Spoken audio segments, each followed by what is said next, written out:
towards its ending from the very first word. This one has been falling since the first storm, since the first hole, since the first light that ever blazed beneath the first skin. Tonight it lands. 3 weeks after the middle evening, the village was unrecognizable.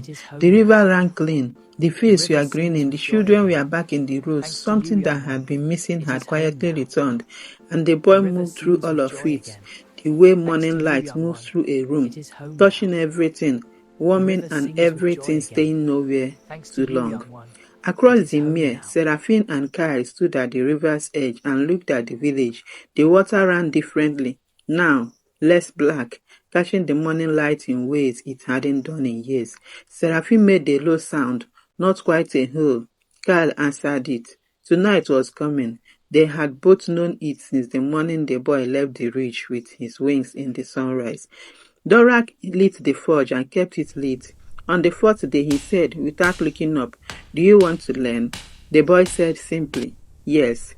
They didn't need more words than that. The forge had its own language, heat and patience and force applied at exactly the right moment. The boy learned fast. Dorak, teaching for the first time in 30 years, looked like a man who had been given something back. The elder called the village to the square. They told them about the covenant, the prophecy, what the boy was plainly. The way old men tell the most important things when they have run out of time for anything but plainness. Come to the middle at midnight, he said. Bring your children and your fear and your hope. Just be there. The moon that rose over Wolf Park that night was the kind that makes people stop walking and forget what they were thinking about. It turned the whole valley into a third thing, not night, not day, but silver. A world that only exists when the moon is exactly this large and the sky is exactly this clear. People felt it through their windows. Before they saw it, they went outside.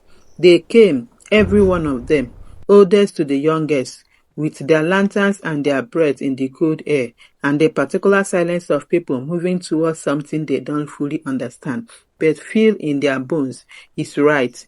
Dorak walked with the small girl's hand in his. The silver feather caught the moonlight at his collar. In the forest, the pack moved. All of them, no signal, no call. They simply knew the way they always knew the things that mattered. Serafine at the front muzzle, silver white now, stride a little shorter. Kael beside her, old and scared and holding eye, both running toward the light of the middle, towards the ending that was going to be the most important beginning of their very long lives. They arrived at the same time. He stood before the boy and he bowed, but different from the first time. That first bow was recognition. This one was chosen. The bow of an old warrior who has lived to see a promise fulfilled and bows, not because he must, but because he wants to, because it is simply completely true. Behind him, without a single signal, the entire pack bowed, one wave across the silver grass. The elder walked from the village line into the middle, old knees on even ground. He didn't slow down. He reached the boy, looked at him for a long moment, then went to one knee. No ceremony, no speech, just a man kneeling before something true. Behind him the village followed, one at a time, then all at once. Like tears moving through a room, Dorak knelt with the small girl's hand in his. She knelt beside him very seriously.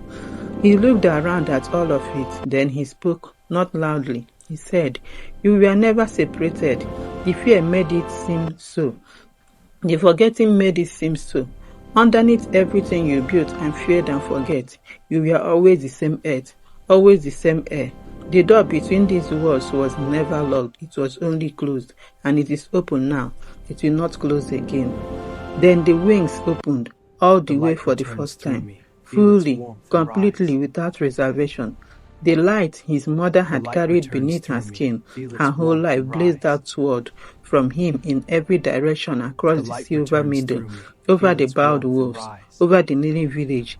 It did not compel, it did not overwhelm. It simply reminded that was all, that was everything. And then the lights came, even through the full moon, green, then gold, then deep violet, brighter than any winter had ever produced. The wolves lifted their heads and howled, all 50, all at once. The villagers lifted their faces to the sky. The boy's light reached upward. The sky blazed downward, and where they met, directly above the silver meadow, something happened that no one present would ever be able to fully describe. They would spend the rest of their lives trying. The closest word they found was complete. The light settled, not gone, settled, the way a fire finds its proper size after burning very large. The meadow was different now. The same grass, the same trees, the same cold air, and completely different in the way places are after something important has happened in them. A farmer's hand on a wolf's back, a wolf pup and a 4-year-old examining each other, 3 feet apart. Dorak holding the silver feed open in his farm. The boy found Dorak at the meadow's edge near the end of the night. They sat in the grass and watched the scene before them. Then Dorak said quietly, "I'm sorry." The boy said, "I know." The old man's voice broke slightly. The boy said, "She was the most extraordinary thing I have ever known, and I was raised by wolves." Dorak almost laughed. He held out the feather. The boy gently closed his fingers back around it. "It was always meant to find you," he said. They sat together until dawn, and it was enough. Kael lay down at the meadow's edge as the first dawn light touched the bridge. Not suddenly, not in pain, the way ancient things lie down when they have finished, completely, with the total relief of something that has carried something very large and is finally grateful. Allowed to rest. The boy was beside him, both hands gently on the great grey flank, not hidden accompanying. Serafine pressed against his other side. Kael's golden eyes found the boy and held them. In them, not sadness, not fear, satisfaction, pure, complete, end. Then they closed. The meadow went very quiet. The dawn came slowly and completely the way good things come. Wolves moved back towards the tree line, carrying the night with them. Villagers turned towards home, some walking beside wolves until the tree line, hands briefly touching for at parting. A new gesture, wordless and necessary, and going to take years to become natural. And what every one of those years? The boy stood in the dawnlight with his wings half open and watched both worlds go home. Serafine beside him, the bridge that says, the door that stays open. The meadow was empty by mid-morning. In the center of the silver grass, one white feather, glowing softly.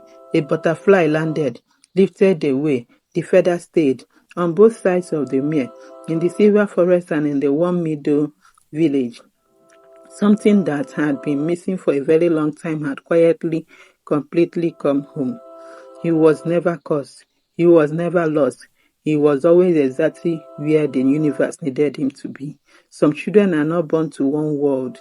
They are born to the space between, and the space between is where miracle lives.